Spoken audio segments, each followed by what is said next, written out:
자, 오늘도 영상을 한번 만들어 보고 있는 크립토 토마토입니다만 사실 오늘 나온 정보가 거의 없다시피 합니다. 짧은 소식 몇 개와 어째서 리플사가 중소기업 관련된 서비스를 개발하는 데 집중하고 있는지 그것에 대해서 잠깐 알아보도록 하겠습니다.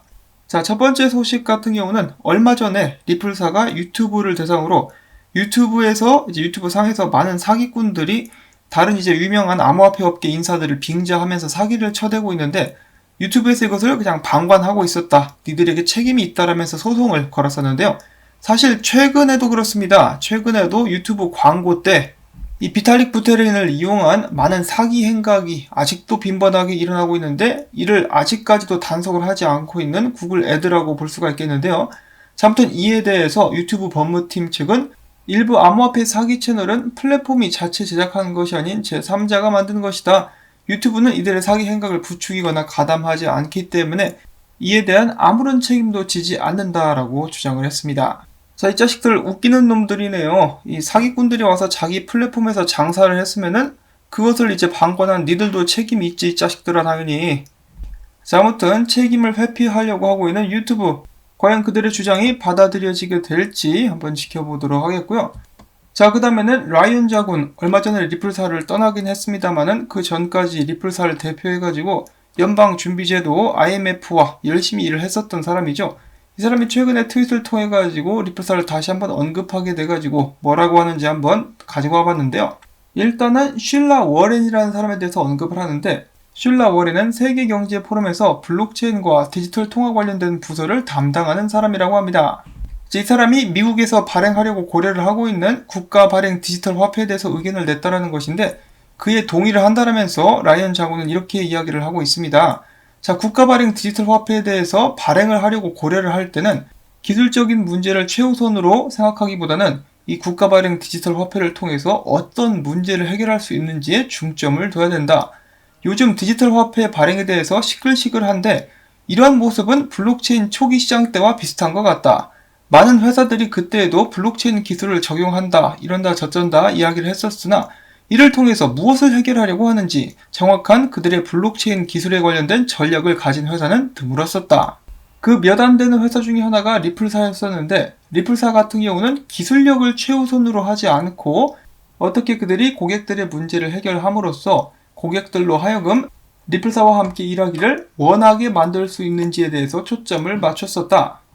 이미 미국에서 디지털 화폐를 통해서 해결하고자 하는 문제는 현재 나와 있는 기술로도 극복이 가능하다. 그러면은 디지털 화폐를 발행하는 이유가 뭐가 있겠냐? 라고 이런 식으로 이야기를 한 것인데요. 자, 리플사를 떠났음에도 리플사에 대해서 굉장히 긍정적인 이야기를 해주고 있고 또한 그가 특히 중요한 부분을 짚어주는 모습을 확인을 해볼 수가 있었는데요. 저희가 흔히 암호화폐나 블록체인 그리고 분산원장 기술에 대해서 이야기를 할 때 이 새로운 기술이 세상을 바꿀 것이다 라고 이야기를 종종 하면서 기술에 포커스를 맞추는 그러한 경향들이 있는데요. 사실 가장 중요한 것은 기술력이 아니라 이 기술을 통해서 무슨 문제를 어떻게 해결할 수 있겠느냐, 새로운 기술이 나왔는데 그것을 어디다 써먹을 수 있느냐가 더 중요하다라고 이야기를 해주고 있는 것이죠. 자, 얼마 전에 데이비 슈월츠도 똑같이 이야기를 했다라고 합니다. 훌륭한 기술만을 가지고 있으면 고객들이 알아서 찾아오게 될 것이라 생각하는 것은 오산이다. 실제로 그들의 사업의 성장을 함께 도울 수 있어야만 고객들이 찾아온다라고 이야기를 하는 것이죠. 단순히 기술적인 성장보다는 더 중요한 무엇인가를 찾아야만 고객들에게 어필할 수 있다라고 이야기를 하고 있는 것입니다. 사람들이 흔히 하는 착각 중에 하나가 기술력만 좋으면 만사장땡이다. 이것 봐라. 앞으로 더욱더 좋은 기술력, 더욱더 빠른 송금을 할 수 있다. 우리 코인이 더 낫다라고 이야기를 하긴 하지만은 실상은 그 기술을 어디다 써먹을 것인지 그리고 고객들이 무엇을 필요로 하는지 이해할 수 없다라면 무용지물이 돼버리고 만다라는 것이겠죠. 실제로 그렇기 때문에 관련 업계에서 오랜 경력을 가진 사람들을 이 리플사로 데려오는 것이 정말 주요하게 작용을 했다라고도 볼 수가 있는 것이겠죠. 자, 또한 여기서 리플사가 집중을 하고 있는 분야, 바로 중소기업 분야에 그들의 지불이라든지 그들의 사업을 성장시키는데 함께 하겠다라고 리플사가 이야기를 한 적이 있었어요. 어시시빌라 같은 경우도 ODL 같은 경우 중소기업 ODL 발전에 집중을 하겠다라고 이야기를 했었는데 저도 오늘 이런저런 유튜브를 찾아다니다가 이런 이야기를 들어서 여러분들께 전달을 해드리려고 합니다. 자, 리플사가 중소기업 발전 그리고 그들이 사업을 하는데 도움을 주려고 하는 이유가 무엇일까? 왜 대기업이나 큰 은행이 아니라 중소기업을 노리고 있는 것인가? 사실 큰 은행이나 대기업 같은 경우는 이미 그들만의 시스템을 갖추고 있습니다. 그들은 지속적으로 사업을 발전시켜 나가는데 그들 스스로가 가진 자원이나 기술력을 활용할 수 있는 여지가 굉장히 많다라고 볼 수 있겠죠. 자, 그렇다라고 해서 그들이 새로운 기술을 거부하겠느냐? 그런 것은 아닙니다만 중소기업만큼 간절하거나 절실하지 않다라는 것이죠. 자, 일단 중소기업 같은 경우는 기준이 있습니다. 유럽 같은 경우 사업장 50인 미만이면 소기업, 그리고 250인 미만이면 중견기업으로 들어가게 되며 10명 아래면은 이제 마이크로 기업으로 취급을 한다고 합니다. 미국 같은 경우는 중소기업 정확한 기준은 없고 전체 500인 미만 사업장에서 연간 매출이 750만 달러 아래면은 중소기업 기준 안에 들어가게 된다고 합니다. 자, 유럽과 미국에서 이 중소기업들은 각 나라들 경제의 근간을 차지하고 있다고 하는데요.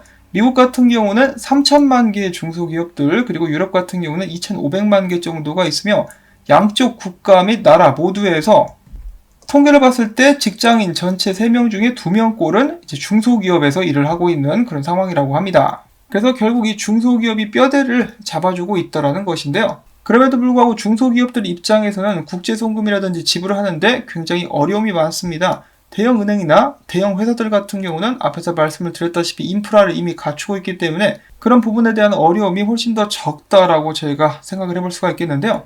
또한 중소기업들은 사업 등이나 여러 분야를 발전시키기 위해서 종종 자금이 필요한데 해외 송금을 하려면은 해외에 돈을 묻어두기도 해야 되는 등 여러 가지로 힘든 점들이 많죠. 그리고 또한 중소기업들 같은 경우 여러 가지 사업 분야를 발전시키기 위해서 때때로 자금이 필요해서 대출을 받으려고 해도 큰 은행으로부터 대출을 받는 것이 그렇게 용이하지도 않다라고 합니다. 그래서 최근에는 온라인 대출 플랫폼이 굉장히 유행을 또 하고 있다라고 하는데요. 그래서 리플사 같은 경우는 중소기업을 위한 송금뿐만 아니라 자금 대출 서비스를 위해서 노력을 하기 시작했다는 것이죠. 리플사 같은 경우는 이 대출에 대해서 작년부터 이야기를 해오고 있었는데요. 마이크로 대출부터 시작해가지고 중소기업에도 대출을 해주는 그런 서비스가 나오게 될 수 있다라고 합니다. 그리고 그 과정 속에서는 XRP 레저가 활용이 되게 되겠죠. 자, 이처럼 새로운 기술들은 계속해서 나올 것이고 기술력을 발전시키는 거 정말 중요하다라고 볼 수가 있겠는데요. 그보다 더 중요한 것은 이 기술을 통해서 어떤 문제를 해결할 수가 있는가, 고객들이 필요로 하는 어떠한 부분들을 채워줄 수 있는가, 그런 부분에 대해서 리플사는 집중을 해왔었고 그러다 보니까 틈새 시장 같은 것도 자연스럽게 찾아내고 있는 것이 아닌가라는 생각을 해봅니다. 그리고 또한 저희들이 중소기업에만 집중을 한다라는 이야기를 들었을 때 이 중소라는 단어 때문에 이 시장이 좀 작은 것은 아닌가라는 착각을 할 수가 있겠는데요. 앞에서 말씀드렸다시피 이제 유럽과 미국 쪽만 해도 중소기업이 차지하는 시장과 그 규모는 상당히 크다라고 볼 수가 있겠습니다. 이 부분들을 잘 공략할 수 있다라면은 리플사와 XRP 그리고 XRP 레저가 더욱더 크게 성장할 수 있게 되지 않을까라는 말씀을 드려보면서 오늘 영상은 여기서 또 마무리를 짓도록 하겠습니다. 부디 여러분들께 도움이 되셨거나 즐거우셨다면 오늘도 토마토밭의 물주기 운동 여러분들께 동참을 부탁드리고 싶습니다. 항상 도와주시는 한 분 한 분 덕분에 오늘도 이 채널은 살아남고 있습니다. 다시 한번 감사드린다는 말씀을 드리면서 전 다음에 새로운 소식 가지고 인사를 드리겠습니다. 안녕히 계십시오.